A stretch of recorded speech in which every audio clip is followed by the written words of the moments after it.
Oke, terima kasih Pak Bram atas materinya yang sangat menarik. Bagaimana untuk tetap bahagia dalam suasana yang berat ini ya, dalam physical distancing. Baiklah, sejauh semuanya, kita sampai kepada baik, kita tunggu dulu. Hidrotropi teruji secara klinis dan halal. Oke, baik, kita sampai kepada sesi yang terakhir, yaitu sesi tanya-jawab. Sudah ada beberapa pertanyaan, dan saya akan berganti-ganti memberikan pertanyaan kepada Dr. Anas dan juga kepada Apoteker Ike, serta nanti ada Pak Bram juga. Yang pertama saya tujukan kepada Dr. Anas ya. Jadi ada pertanyaan, bagaimana mekanisme terjadinya neuropati diabetes, dokter? Jadi bagaimana diabetes itu bisa menyebabkan neuropati? Silakan, langsung aja. Mute-nya dibuka, dokter, mungkin? Ya, terima kasih. Sudah ya? Terdengar tidak ya? Sudah terdengar. Sudah ya? Oke. Silakan. Ya. Ya, jadi kalau dari daftar pertanyaan saya coba jawab satu persatu. Untuk pertanyaan yang pertama adalah bagaimana mekanisme kerusakan yang terjadi pada diabetes. Nah, sebenarnya waktu dari slide sudah pernah dibahas tadi. Jadi penyebabnya adalah satu, memang peningkatan kadar gula darah yang tinggi dalam jangka waktu yang lama. Peningkatan kadar gula yang tinggi ini menyebabkan terjadinya gangguan metabolisme dari gula tersebut. Ada peningkatan dari jalur-jalur metabolik yang seharusnya tidak terjadi secara berlebihan. Misalnya seperti jalur poliol yang terjadi overaktif. Nah, end product yang mereka hasilkan umumnya adalah suatu radikal bebas. Radikal bebas ini tentunya bersifat toksik. Bersifat toksiknya ini tentunya terhadap salah satunya adalah sel-sel saraf itu. Nah, sel sarafnya ini akhirnya mengalami gangguan atau kematian. Dan apabila kita hubungkan dengan mekanisme kerusakan, apakah ini gangguan pada mielinnya saja, ataukah ini gangguannya pada aksonalnya, ini adalah gangguan dari aksonalnya. Jadi bukan hanya serab mielinnya saja yang mengalami mungkin hilang atau mengalami kerusakan, tapi dia memang mengganggunya itu dari dalam. Jadi dari aksonalnya itu yang mengalami gangguan. Sehingga kerusakannya akan lebih sulit dan lebih berat biasanya karena sampai mengalami pada bagian aksonnya, tidak hanya mielinnya saja. Lalu apakah prediabetes ini dapat menyebabkan neuropati? Sebenarnya prediabetes itu berarti sebenarnya pasiennya belum terdiagnosis diabetes, dan sebenarnya kadar gula yang terjadi pada darahnya pun sebenarnya masih dalam batas ditolerir. Kalau ditanya apakah bisa menyebabkan neuropati, sebenarnya untuk saat ini belum, apabila orang tersebut tidak memiliki faktor risiko yang lain ya. Misalnya pasien tersebut prediabetes, ternyata pasien tersebut juga mengalami misalnya HIV, atau pasien tersebut pada pasien dengan diabetes rata-rata memiliki juga imunitas yang kadang-kadang turun, sehingga sering kita dapatkan combine dengan penyakit TBC. Nah, sedangkan tadi juga sudah disinggung sedikit ya oleh Bu Ike bahwa salah satunya adalah penggunaan INH atau isoniazid itu bisa menyebabkan gejala neuropati. Nah, bisa saja sebenarnya penyebabnya adalah misalnya dari penyebab lain gangguan neuropatinya. Jadi pada pradiabetes biasanya sih jarang apabila tidak ada penyebab yang lainnya, karena range gulanya masih bisa dikatakan normal walaupun tidak sampai tinggi seperti diabetes. Cuman hati-hati, biasanya prediabetes itu rata-rata menjadi diabetes gitu. Nah, seringkali nanti setelah pemeriksaan lanjutannya sudah terdiagnosis sebagai diabetes dan akhirnya penyebabnya ya memang diabetesnya itu sendiri gitu, karena gulanya ternyata setelah diulang ternyata tinggi, seperti itu. Lalu pertanyaan berikutnya ya, ketika kebas apakah bisa melakukan tindakan? Dokter Anas, mohon maaf ya? Ini karena waktunya terbatas, kita mungkin tidak bisa menjawab semuanya. Jadi kami bagi dulu waktunya dengan peserta pemateri yang lain. Ya, oke. Jadi Ya, boleh. maaf ya. Jadi yang berikutnya adalah pertanyaan kepada apoteker Ike. Ya, jadi pertanyaannya adalah bagaimana jika pasien neuropati pada DM hanya diterapi dengan vitamin B12 saja? Apakah cukup seperti itu? Dan bagaimana mungkin dilanjutkan ya? Bagaimana kalau digunakan secara terus-menerus? Apakah cukup aman? Silakan. Ya, terima kasih Prof. Zulis atas pertanyaannya. Jadi kalau kita mengacu pada American Diabetes Association, untuk treatment diabetik neuropati tidak cukup hanya dengan menggunakan neuroprotective vitamin saja. Jadi untuk kalau memang benar dia terdiagnosis diabetik neuropati yang didiagnosis oleh dokter, maka salah satu pilihan utamanya untuk first choice-nya adalah pregabalin atau duloxetine. Itu untuk first choice-nya. Sementara kalau untuk second choice-nya gabapentin. Sampai sekarang, sampai ada tahun 2020 masih belum, penggunaan vitamin neuroterapeutik belum bisa menggantikan pregabalin maupun duloxetine untuk terapi diabetes neuropati. Tapi pada beberapa hasil penelitian bahwa kombinasi antara pregabalin dengan vitamin B dibandingkan dengan pregabalin saja, ternyata ada sedikit hasil yang lebih bagus jika dikombinasi. Tapi tidak bisa jika hanya menggunakan vitamin neurotropik saja. Kemudian pertanyaan yang kedua terkait dengan long term safety pada penggunaan vitamin-vitamin neurotropik. Sebenarnya masih belum banyak studi untuk long term jangka panjang. Yang sudah ditemukan pada systematic review ada 4 studi terkait dengan penggunaan long term neurotropik pada anak-anak dan pada pasien dewasa. Kalau pada pasien anak-anak terbukti penggunaan suplementasi multivitamin B bisa meningkatkan fungsi otak. Itu ada pada hasil jurnalnya. Sementara pada pasien dewasa, dengan menggunakan beberapa pasien yang sudah masuk masa pensiun, ternyata penggunaan suplementasi vitamin B tidak memberikan efek samping yang relatif berbahaya. Efek samping yang muncul hanya terkait dengan gangguan GI ringan. Dan ternyata juga terbukti dengan adanya suplementasi vitamin B bisa memperbaiki fungsi kognitif, memperbaiki mood, serta meningkatkan kondisi status fisiologis. Jadi pada pasien-pasien yang purna tugas, pasien-pasien yang sudah relatif lebih banyak di rumah, dengan menggunakan suplementasi vitamin B, kondisi fisiologisnya lebih bagus untuk psikologisnya. Begitu Prof. Zulis, dua pertanyaannya. Terima kasih apoteker Ike. Terima kasih Kita Prof. akan beralih dulu ya. Kita akan beralih dulu pada pemateri ketiga. Ada pertanyaan juga nih Pak Bram. Jadi bagaimana menghadapi pasien yang cemas, Pak Bram? Sementara kita sendiri juga cemas begitu ya dengan kondisi seperti ini. Bagaimana mungkin bisa diberikan tipsnya? Ya, baik. Terima kasih Prof. Zulis dan Bapak Ibu sekalian. Jadi begini, tadi pada slide yang saya sampaikan begini. Ingat ya, perilaku kita atau kata-kata kita itu akan menular. Sehingga apabila kita belum siap untuk menghadapi orang lain yang cemas, usahakan kita selesaikan dulu diri kita. Entah itu dengan relaksasi macam-macam, dengan sholat zikir, dengan sholat tahajud, mendengarkan tausiah yang menyejukkan, musik yang indah, sampai kita sendiri siap, kemudian kita tidak punya gestur yang cemas, kita cukup pede, dan kita bisa men-sharingkan energi itu positif kepada orang lain, baru kita hadapi orang lain yang cemas. Jadi tipsnya adalah jangan sekali-sekali kita dalam kondisi cemas atau stres menghadapi orang yang stres, nanti stres bersama-sama. Kira-kira demikian. Oke, jadi kita sendiri harus jangan cemas dulu ya Dok, ya Pak Bram ya. Betul. Kita menenangkan orang begitu. Dan ini kaitannya sama pasien diabetes juga ada pertanyaan. Jadi kadar gula juga akan sangat dipengaruhi dengan kecemasan. Nah itu bagaimana kalau kita memberikan dalam physical distancing kan nggak bisa ketemu nih Pak Bram. Nah, mungkin via telepon gitu atau itu bisa nggak untuk memberikan semacam kayak konseling atau edukasi begitu supaya nggak cemas? Ya, ini menarik. Saya akan sharing kepada Bapak Ibu sekalian dan Profesor. Sekarang kita untuk pasien-pasien yang sifatnya penyakit-penyakit degeneratif. Kalau kita ketemu dokter, misalnya tadi disampaikan oleh Dr. Anas, misalnya pasien HIV. Sekarang kita tidak perlu datang lagi ke rumah sakit, tapi kita bisa juga konsultasi mengenai video call, kemudian konseling dan sebagainya. Hanya saja yang perlu diyakinkan di sini adalah begini. Kata-kata yang kita gunakan sebaiknya adalah kata-kata yang positif.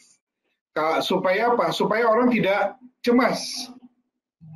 Kemudian usahakan ketika kita berbicara, kita juga cukup confident, tidak stres, tidak bergetar, sehingga mereka cukup nyaman. Dan ibaratkan bahwa semua orang itu adalah seperti ibaratnya orang yang kita kasihi. Sehingga apapun penyakit mereka, apapun sakit mereka, kita bisa selesaikan bareng-bareng. Yang perlu kita perlu kita garis bawahi di sini adalah sebagai tenaga medis, praktisian di tenaga kesehatan, baik itu dokter maupun apoteker maupun psikolog, usahakan jangan berbicara tentang kematian. Karena kematian itu adalah milik Allah. Kita harus berjuang bagaimana dengan kondisi yang sekarang kita tetap sehat dan positif. Itu yang perlu kita yakinkan. Kira-kira demikian, Prof. Oke.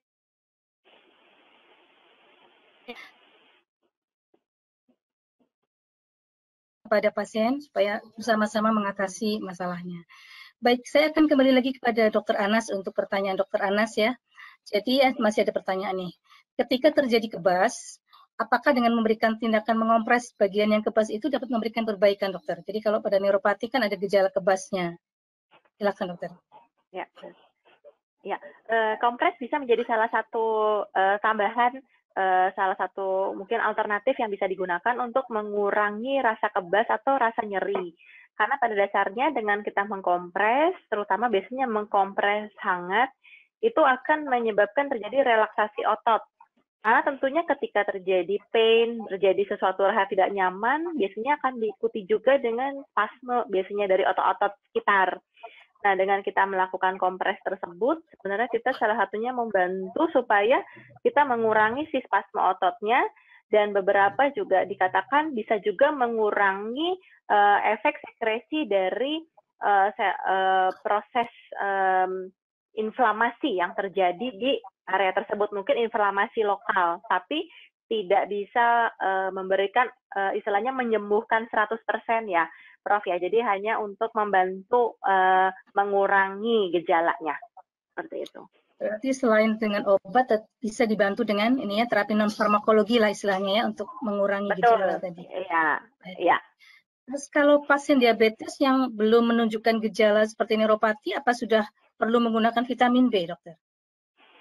Sebenarnya pemberian vitamin B sebelum ada gejala neuropati, sebenarnya kita perlu mempertimbangkan bahwa vitamin B sebenarnya tidak ada efek samping yang berbahaya.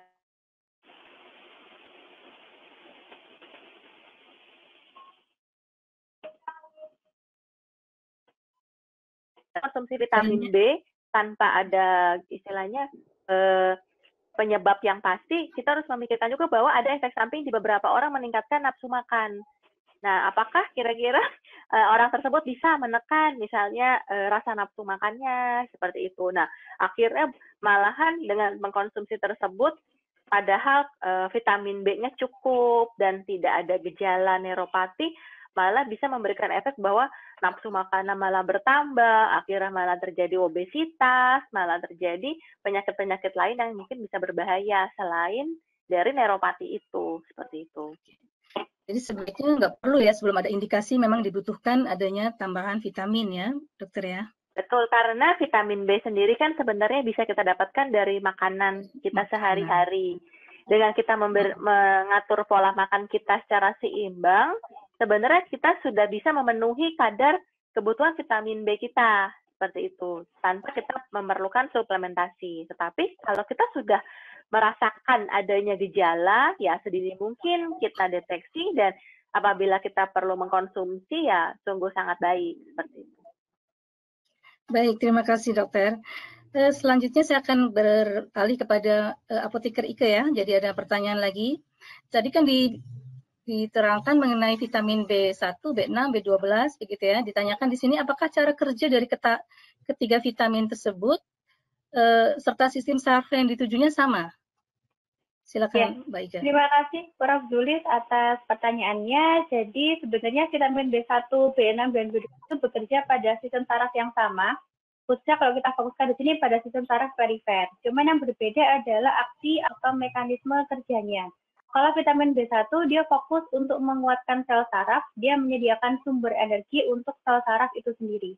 Sebenarnya untuk vitamin B6 dia akan meningkatkan transmisi pada impuls yang ada di sel saraf. Jadi titik kerjanya berbeda. Sedangkan kalau pada vitamin B12 dia fokusnya untuk proses percepatan regenerasi sel saraf. Jadi sel-sel saraf yang sudah tidak bagus lagi diregenerasi oleh vitamin B12. Jadi titik kerjanya berbeda, tetapi mereka bertiga bekerjanya secara sinergis. Sehingga makanya kita katakan sebagai kombinasi vitamin neurotropik. Begitu, Prof. Baik. Ya, terima kasih. Satu lagi ya, Mbak Ika ya. Jadi ada pertanyaan, dalam setting farmasi komunitas, jadi di apotek, kalau misalnya ada pasien datang ke apotek dengan keluhan kebas pada tangan atau kaki, apa bisa langsung direkomendasikan penggunaan vitamin D kompleks? Itu pertama. Kemudian, apakah vitamin D kompleks bisa digunakan untuk mengatasi keluhan mudah atau cepat lelah atau lesu? Nah, monggo.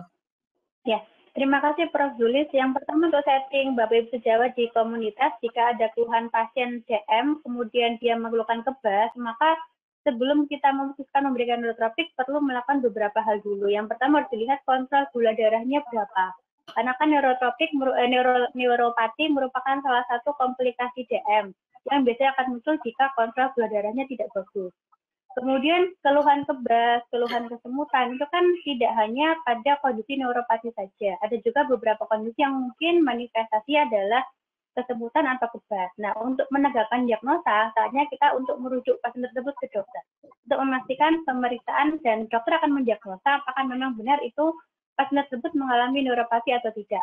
Karena kan kita tidak punya kompetensi dan kewenangan untuk menegakkan diagnosa.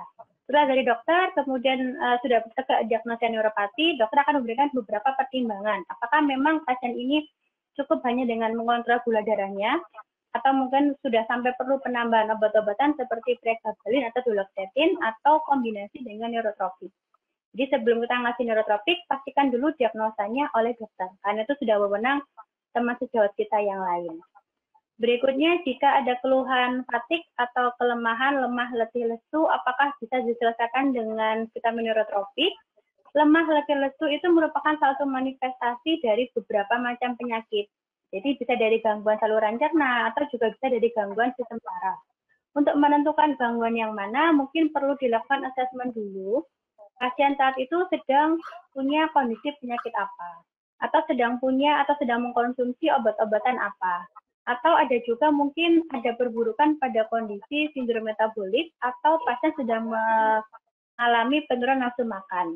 Nah, untuk indikasi neurotropik, tadi sudah dijelaskan juga oleh Dr. Anas bahwa jika memang belum ada indikasi, ada baiknya mungkin diatur dulu dari pola makannya. Kita bisa mendapatkan banyak sekali sumber vitamin B dari daging, dari ikan, maupun dari kacang-kacangan dan sayuran berwarna hijau. Nah, jika memang dari dokter sudah ada indikasi pasien ini perlu menggunakan neurotropik, maka baru kita bisa berikan neurotropik. Jadi neurotropik memang bukan obat dewa yang bisa menyelesaikan semua, tapi dia akan sangat bermanfaat jika memang sudah ada indikasi pemberian dari vitamin neurotropik. Salah satunya adalah neuropati. Begitu, Prof. Zulis. Baik, terima kasih Apoteker Ika. Mungkin satu lagi ini untuk Pak Bram. Nah, ini waktunya juga karena terbatas. Ini sudah ada pertanyaan yang di nomor 1 nih, tapi tidak begitu jelas sebetulnya pertanyaannya. Bagaimana tipsnya memberikan pemahaman kepada masyarakat awam? Mungkin ini maksudnya adalah dengan adanya physical distancing ini kan tidak semuanya langsung manut gitu ya, langsung mengikuti gitu. Barangkali pemahamannya seperti apa nih supaya, karena tadi sosial kita kan biasa bareng-bareng gitu ya, apalagi mau lebaran ini biasanya harus mudik ketemu orang tua. Bagaimana untuk bisa memahamkan konteksnya dalam hal ini adalah physical distancing? Pak Bram, silakan. Baik, Prof. Zulis, Bapak Ibu sekalian, pertanyaan menarik sekali. Dan ini kekinian. Memang untuk mengedukasi masyarakat, kita tidak bisa berdiri pada atau berjalan sendiri sesuai ilmu kita. Misalnya dari apoteker, dari kedokteran, kita perlu juga dari psikolog, kita bahkan dari seni, bahkan kalau kita lihat sekarang banyak juga lagu-lagu, musik-musik, film-film yang mengedukasi, sehingga orang tidak cemas, tidak lagi seperti lockdown. Karena social dan physical distancing akan berbeda dengan lockdown. Kalau lockdown kan tentunya kita nggak boleh kemana-mana. Physical dan social distancing pada dasarnya kita tetap boleh beraktivitas. Hanya saja beraktivitas itu kita alihkan ke dalam bentuk online, kemudian kita bersalaman misalnya sekarang, tidak lagi sentuhan fisik, yang ibu-ibu tidak cipika-cipiki tetapi dengan metode yang lain, kemudian cuci tangan, bagaimana kita mengedukasi. Jadi memang lintas ilmu. Jadi kalau saya sendiri tidak menyarankan hanya dokter saja yang bekerja keras, apoteker saja yang bekerja keras, tetapi juga psikolog, sosiolog, kemudian seniman, kemudian masyarakat dan sebagainya.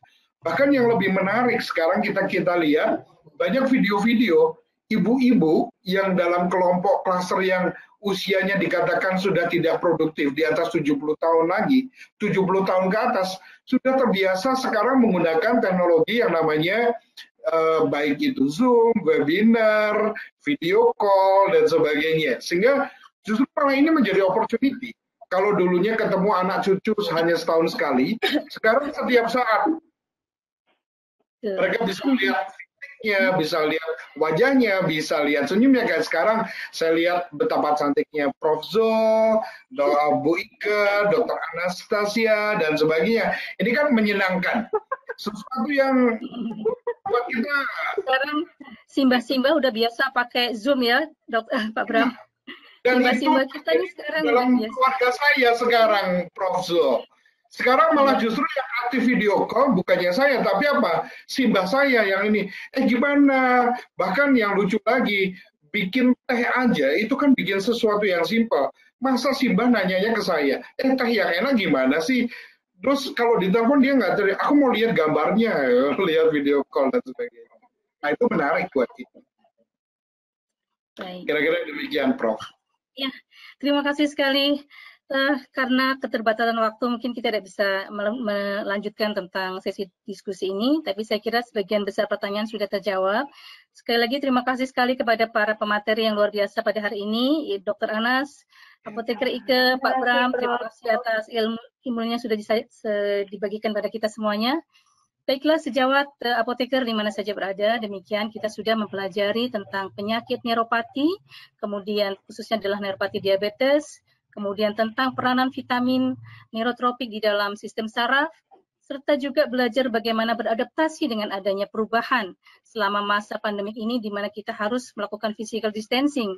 Dan tadi disampaikan bahwa kita harus bisa berinovasi dan supaya bisa mencapai zona nyaman yang baru ya. Dan contohnya dengan webinar-webinar ini ya, kalau sebelumnya kita biasanya ketemunya adalah seminar-seminar biasa, sekarang kita sudah sangat familiar dengan berbagai platform webinar. Jadi ini merupakan juga satu inovasi yang harus kita teruskan untuk mencapai zona nyaman yang baru ya. Dan harus berani berubah, jangan menunggu dunia berubah untuk kita. Begitu ya Pak Bram ya tadi ya. Baik. Prof. Demikian terima kasih sekali atas diskusi yang menarik juga. Dan pada teman sejawat semuanya, setelah acara ini selesai, kami persilakan untuk mengikuti post-test yang ada di link apoteker.or.id. Ya, baiklah, karena waktu sudah sampai pada akhirnya, maka dengan berakhirnya diskusi tadi, maka berakhirlah acara webinar ke-12 Ikatan Apoteker Indonesia. Kami atas nama Mantia memohon maaf apabila selama pelaksanaan tadi banyak kekurangan karena platformnya kebetulan baru juga sehingga mungkin ada sedikit miss di sana-sini, tetapi insya Allah semuanya akan memberikan manfaat dan ilmu yang baru buat kita semuanya. Dan apoteker bersama masyarakat Indonesia melawan COVID-19. Terima kasih atas perhatiannya kepada para pemateri dan kepada seluruh semuanya. Sampai jumpa di webinar-webinar Ikatan Apoteker Indonesia selanjutnya. Assalamualaikum warahmatullahi wabarakatuh. Waalaikumsalam warahmatullahi wabarakatuh. Webinar ini didukung oleh PNG Health, Neurobion, kemasan baru dengan formula original yang dipercaya untuk neuropati, kebas dan kesemutan karena kekurangan vitamin neurotropik, teruji secara klinis dan halal.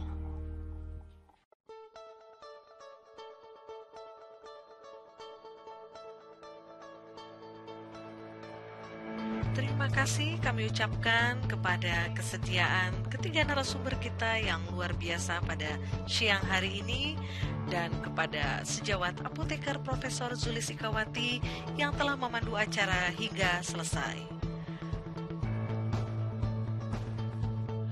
Mengingatkan kembali untuk sejawat yang akan melakukan post-test, berikut tahapannya.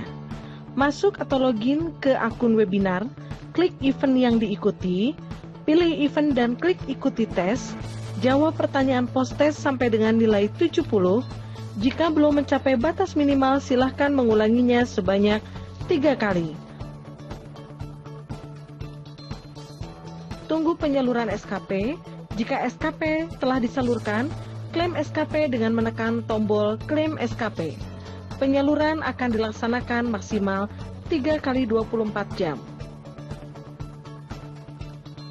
Dengan berakhirnya kegiatan webinar Pengurus Pusat Ikatan Apoteker Indonesia yang ke-12 pada siang hari ini, kami selaku jajaran panitia mengucapkan Terima kasih banyak kepada seluruh peserta dan mohon maaf apabila dalam penyelenggaraannya masih terdapat kekurangan. tetap sehat dan berbahagia selama physical and social distancing. Jangan kemana-mana, nantikan terus informasi webinar di Infopos Siap maupun media sosial lainnya. Tetap belajar, dan terus belajar apapun kondisinya. Gunakan video on demand sebagai media pembelajaran yang tidak dapat dilakukan melalui webinar live streaming. Gunakan Siap sebagai media informasi dan juga layanan keanggotaan. Tetap sehat dan bahagia, apoteker bersama masyarakat melawan COVID-19. Sampai berjumpa kembali di webinar selanjutnya.